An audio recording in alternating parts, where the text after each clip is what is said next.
ده بودكاست مترسيني، هندردش فيه عن كل المشاكل اللي بتواجهنا، حوارات بنقع فيها أو حتى أسئلة تافهة بتيجي في دماغنا. بس طبعا كل ده في نطاق الهزار.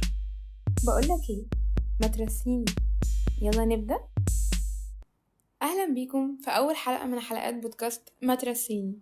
أنا رؤى فاروق، هكون معاكم من قدام المايك، ومن خلف المايك هيكون معانا أمنية الورداني اللي هتعمل تقريبا معظم الحاجات اللي في البودكاست. فهنسمع أحلى سقفة لأمنية. طيب، بما اننا في موسم تنسيق ثانوية عامة، فقلنا دي احسن فرصة نتكلم فيها عن موضوع الحلقة، وهو من هو مكتشف كليات القمة. قعدت افكر شوية. هو في مثلا مرة ناس قعدت عرب وقرروا في الاخر انه يا جماعة احنا في نهاية الجلسة حابين نقول ان كلية هندسة وطب وصيدلة وكمبيوتر ساينس هي من كليات القمة، انتهت الجلسة.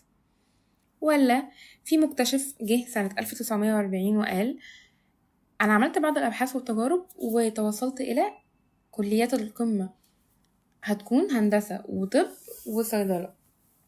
أعتقد إن ده ما حصلش، ومفيش حاجة تثبت الموضوع ده. إذن مفيش حاجة اسمها أصلا كليات القمة. طيب، تعالوا بقى نتخيل نفسنا كده من أول ما النتيجة بتاع ثانوية عامة بتطلع. إيه اللي بيحصل؟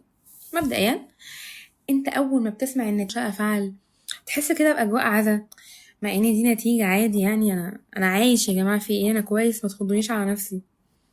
واول بقى ما يبدأوا يحتكوا بالمجتمع، اللي هو مثلا باباك ينزل يصلي، مامتك تكلم خالتك او قرايبك، ويبدأوا يعرفوا ان في ناس كتير جابوا اعلى منك، اللي هو ابن خالتك اللي بيروح معاك الدروس ونفس الاساتذة جاب اعلى، ده جارك اللي ما بيتغداش نفس كمية الفراخ اللي انت بتاكلها جاب اعلى منك.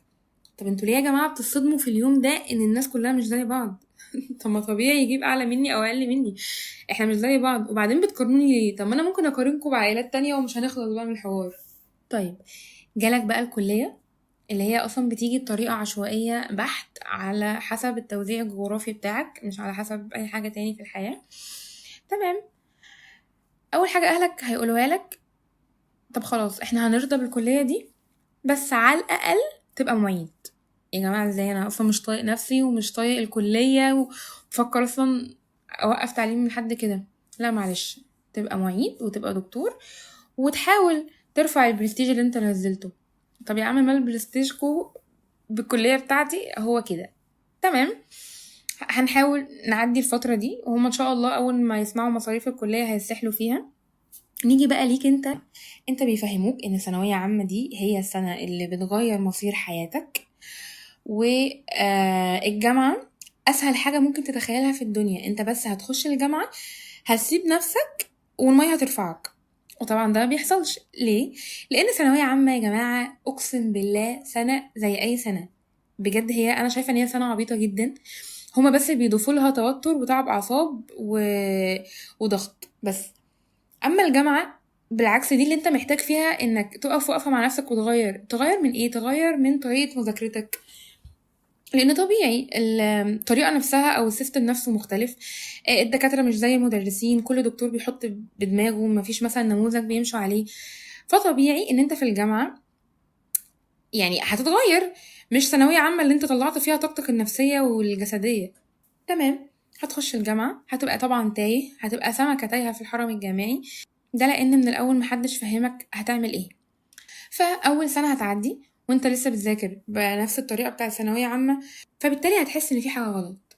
طيب نيجي بقى لتانية، انت هتكون شله صحاب جامده اللي هو دول اخواتك، لان انت هتبقى اتنططت من صاحب لصاحب في سنه اولى، وفي تانية بقى خلاص دي بقى الشله الرسميه اللي انا هكمل معاها بقيه حياتي، لو انا ممكن اسيب اهلي عشانهم. تمام، هنيجي بقى لتالتة ورابعه. لا خلاص بقى، لازم افوق، انا كبرت، انا عايزه اتخرج بقى من الكليه دي، طريقه مذاكرتك وخلاص بقى فهمت كل دكتور، اللي هو الدكتور ده في ملزمه بتلم دنيته، الدكتور ده بيكرر من الامتحانات القديمه. اتخرجت، ايا كان بقى الجي بي اي بتاعك عالي قليل، صدقني ده ملوش علاقه انك هتبقى شاطر في الشغل. يعني مش معنى مثلا ان اصحابك كلهم جايبين جي بي اي عالي فانت خلاص كده رحت في داهيه. لا، ما هو مليون واحد لحد دلوقتي يعني الجي بي اي بتاعه عالي، عمل ايه يا جماعه؟ ما عملش حاجه. قشطه. اول حاجه هتقابلك برضو اهلك هينطوا تاني وهيقولوا لك ما تعمل دبلومة وانت لسه كده يعني سخن كده في المذاكرة، دبلومة بس بسيطة والنبي وعشان خاطرنا، والناس كلها دلوقتي بقت بتعمل ماجستير ودكتوراه ودبلومة. ابدأ انت بس بالدبلومة وملكش دعوة. والله العظيم بعدها هتلاقي الدنيا بتتسهل. انا شايفة انك ما تمشيش ورا الكلام ده. اولا لازم تاخد فترة بريك، تشوف بس نفسك الاول عايز تعمل ايه. ولو انت حابب من جواك انك تعمل دبلومة اكيد اعمل، بس انا اقصد ما تعملش حاجة عشان بس فلان وفلانة قالوا لا لازم. كبير وهو ان انت مجالك مش عاجبك، دي بقى يا جماعة بتبقى مصيبة. يعني مصيبة ليه؟ هي مش مصيبة بالنسبة لك، هو انت تمام قشطة، بس مصيبة بالنسبة لأهلك. يعني ايه تعمل شيفت كارير؟ بالذات لو انت حاجة او متخرج من كليات القمة زي ما الناس بيسموها، اللي هو مثلا طب، هندسة، صيدلة. فكرت تعمل شيفت كارير بقى، تبقى جرافيك ديزاينر، تبقى كونتنت كرييتور، تبقى اي حاجة تاني، هم هيبقوا شايفين انه يا حرام ده اتجنن. ده مش طبيعي، ده دلوقتي مش طبيعي. يعني انت ممكن تقتل تسرق، لكن شيفت كارير لا، ده مجنون. فوق اسبابي المرتب مش مكفيني، مش حابب اللي انا بعمله، لا بيبقوا شايفين المرتب ايه اللي يكفيك وانت ناقصك ايه. يعني حتى لو انت سوري كحيان برضو بيبقوا شايفين انت ناقصك ايه، مع ان انتوا شايفين انا ناقصني ايه. هم هيقطعوا معاك او هيبصوا لك بصات اللي هو كل ما هيشوفوك يجيبوك من فوق لتحت. طيب نعمل ايه بقى يا رؤى؟ ما ترسيني كده وهاتي من الاخر. اولا مفيش حاجة بقى اسمها ثانوية عامة بتقرر مصير الإنسان، ده مبدئيا. ده أنا شايفة أصلا إن في حد ذاته ده كفر. أصل أقول لك حاجة، ده ربنا اللي كاتب قدرك وكاتب كل حاجة هتحصل لك. فثانوية عامة مش هتحدد المصير، ثانوية عامة زيها زي أي سنة، احنا خلاص بقينا متفقين. الجامعة برضو يعني كلها 4 سنين، فهي برضو مش فترة كبيرة قوي في الحياة، هي بس تبقى فترة انتقالية. فتمام برضو سنين الجامعة حتى لو انت بعد الشر فشلت فيها مش أزمة يا جماعة. بس أهم حاجة يعني لما نقع نندم كتير، اللي هو لأ يلا نقوم ونحاول نثبت نفسنا في حاجة تاني. وأهم حاجة تعمل الحاجة اللي انت شايفها هتريحك واللي انت شايفها هتبسطك، مش مهم بجد كلام الناس. حتى أهلك إن شاء الله لما يشوفوك مبسوط بعد فترة صدقني هيقتنعوا بيك. دي كانت نهاية حلقة بودكاست ما ترسيني، نشوفكم إن شاء الله الحلقة الجاية.